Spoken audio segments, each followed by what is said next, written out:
नमामीशमीशाननिर्वाणरूपं विभुं व्यापकं ब्रह्मवेदस्वरूपं निजं निर्गुणं निर्विकल्पं निरीहं चिदाकाशमाकाशवासं भजेऽहं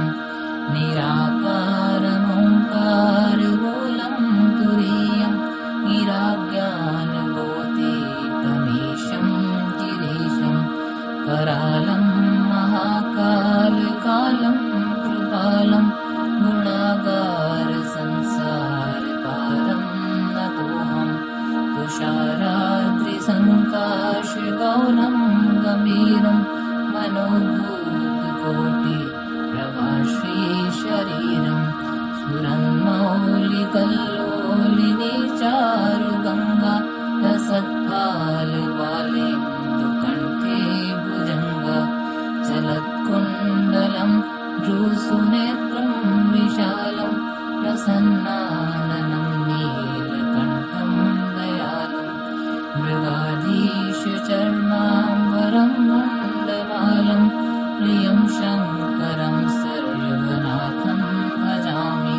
प्रचण्डं प्रकृष्टं प्रगल्भं परेशम्